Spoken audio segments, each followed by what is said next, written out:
दोस्तों एक बात बोले, लोग ठीक ही कहते हैं कि लोग जिसे जितना ही हंसते हैं वो इतना ही आगे बढ़ता है। देखिए खेसारी लाल यादव कितने मेहनती इंसान है कि खेसारी लाल यादव अपने फिल्म के सेट पर ही अपना बॉडी पे लग गए हैं, क्योंकि वे उनका कहना है कि अगर हम लोगों के नज़र में हीरो हैं तो हीरो की तरह बन कर रहें। उनका बॉडी आप देख सकते हैं किस तरीके के से उनका बॉडी लग रहा है, सलमान खान की तरह इनका बॉडी लग रहा है। भोजपुरिया सलमान खान, इसे दबंग स्टार इन्हें कहा जाता है और कमाल का एक्सरसाइज भी कर रहे हैं और उस फिल्म के सेट से, क्योंकि कमाल का लग रहा है। आपको कैसा लग रहा है कमेंट में लिख करके जरूर बताइएगा। दोस्तों इसी तरह के अमेजिंग खबरों के लिए अगर आप मेरे चैनल को अभी तक सब्सक्राइब नहीं किए हैं तो सब्सक्राइब कर लीजिए।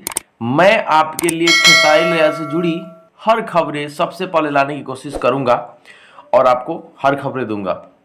दोस्तों खेसारी लाल यादव बहुत ही मेहनती स्टार है। खेसारी लाल यादव के बारे में जो उनके डायरेक्टर हैं, जो प्रोड्यूसर हैं, वो बताते हैं कि कितने बड़े स्टार हैं खेसारी लाल यादव, कितने मेहनती स्टार है खेसारी लाल यादव।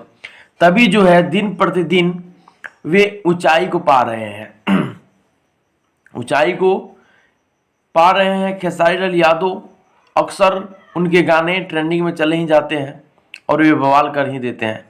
तो जी हाँ दोस्तों, भगवान करे कि आप भी खुश रहें, खेसारी लाल को प्यार करते हैं।